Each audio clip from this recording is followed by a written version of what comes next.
फरवरी 2022 में मेरे CA final के रिजल्ट्स आए एंड अगस्त 2022 में आई cleared CFA level 3 and since then a lot of people have been asking me two questions.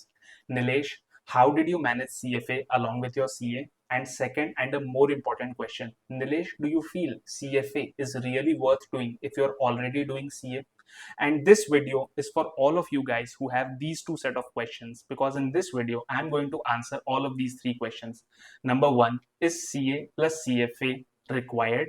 Number two, what is the effort that you would need to put in if you want to pursue the two things together? And third, and the most important, what are the combined timelines? Now coming to the first question, that whether you should be doing a CA and a CFA together. And on that, I would say that there are a few opportunities, namely investment banking, private equity, venture capital, wealth management, banking, or credit rating, where you will find that if you are a CFA, then that adds a layer of skill beyond what you would have gathered in your CA course. Additionally, if you are somebody who is inclined into going into core finance, then CFA is considered as a gold standard in fundamental research. And if you are a CFA, recruiters also would get a sense of an inclination that this guy, this candidate has more experience of analyzing investment opportunities vis-a-vis a guy who is just a chartered accountant. So then that makes you more attractive compared to somebody who is just a chartered accountant. But having said this, let's address the $1,000,000 question, and that is, what is the salary expectations if you are actually doing a CFA over and above a CA? Does it really add that much of value? And while on the screen, I have gathered something based on my experience and based on public sources. I would strongly say that please don't consider CFA purely from a financial or a salary perspective. While the quantum of addition in your salary might or might not be significant, what's it going to do if you actually do a CFA is that if you are interested in core finance, see, if you are interested in management consulting, it's a different thing. If you are interested in industry finance leadership programs, CFA might not add that much of value. But if core finance is something that you are inclined in, I'm pretty sure CFA is going to add a feather in your cap that you'll not regret doing. Finally, coming to the question that a lot of people keep asking me is that what is the effort that would be required additionally in doing CFA over and above CA? And उसके लिए मैंने क्या किया है, I have analyzed the entire syllabus of CFA and I have tried to bring out certain synergies. And these synergies are going to really help you in understanding whether a part of your CFA course would be already covered within your CA or everything will be new. तो guys यहाँ पर आप देख सकते हो कि मैंने level 1, level 2 and level 3 के अंदर अलग अलग सब्जेक्ट्स के क्या वेटेज रहेंगे उसको मैंने डाला है. And then here you will find कि मैंने क्या किया है, I have basket these subjects into 3 categories. देखिए ये जो ग्रीन है ना, ये वो है जहां पर बहुत हाई सिनर्जीज मिलेगी आपको. लगभग लगभग आप समझ सकते हो कि about 15% of your syllabus in CFA is something that is going to be covered decently in your CA. But there will be a few subjects जहां पर synergies है, मगर कैसा है कि CA is going to provide you the foundational aspects and CFA is going to build pillars on those foundations. तो वहां पर you will have to burn the midnight oil, you will have to go the extra mile if you want the CFA badge.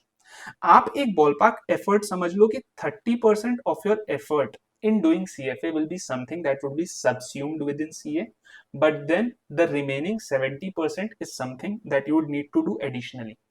आप पूछोगे Nilesh, what do you mean by additionally? Let me give you an example. For example आप समझिए equity, fixed income, portfolio management and derivatives, ये चारों subject आपके AFM में भी है सीए फाइनल के. But then the way I have allocated it is that कि आपके जितने सीए में कवर हो रहे हैं that is just a small part, और जो आपको एडिशनली सीएफए में करना पड़ेगा that is a bigger part. And ऐसा क्यों है? Let me give you a very small example of portfolio management. CA के अंदर जो हमारे इंस्टीट्यूट की जो फोकस रहती है वो मोर ऑन कैलकुलेशंस रहती है एंड लेस ऑन रिकमेंडेशंस या एनालिसिस रहती है.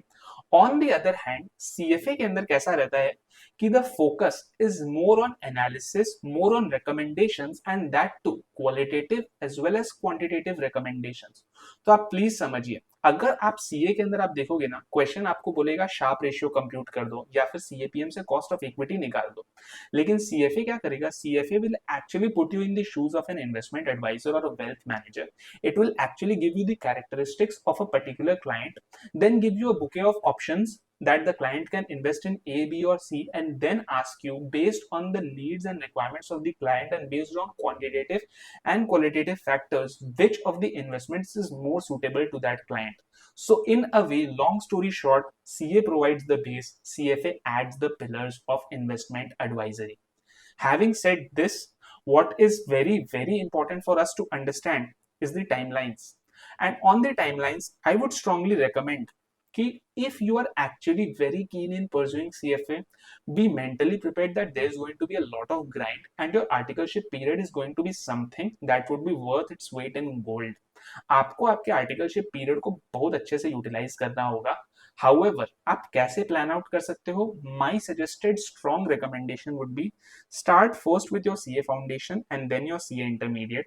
Once you are done with these two, then go to CFA level 1. This is because your CA intermediate has a lot of foundational questions that will help you in answering the MCQ questions of your CFA level 1. Once you are done with your level 1, your level 2 can be taken immediately after your level 1, and this will be something that you'll be doing in your articleship period, so your CA final is still some time ahead and you will not be jeopardizing your chances of getting a rank in your finals. Finally, give your CA final, and once you are done with it, you can focus on your CFA level 3. Guys, ये थी आपकी broad strategy, broad timelines. Last but not the least मैं आपको एक चीज जरूर बोल देता हूँ, ये दोनों कोर्स के अंदर माइंडसेट का बहुत बड़ा इंपॉर्टेंस है. CA is a very voluminous course. CFA, on the other hand, is not so voluminous, very objective, very to the point. Additionally, CA is something that spanned over a number of days. CFA के exam single day में 2 sessions में हो जाते हैं. Last but not the least, CA is a subjective plus MCQ mix. CFA is very heavy on subjective, very heavy on objective, MCQ mix, and that too there are just 3 options with no negative marking. So long story short, what you need to understand is CFA is analytical, CA is more voluminous and theory heavy. So if you are planning to do CA plus CFA, then be prepared to toggle between these two mindsets. But trust me, if you are somebody interested in finance, I would strongly say go for it and you'll not regret it the way I never regret doing CFA along with CA. Thank you guys. I hope this was informative. If there is any questions regarding subject specific strategy, topic specific strategy, or how I planned out my things, do share it in the comments below and I'll be more than happy to help you. Thank you.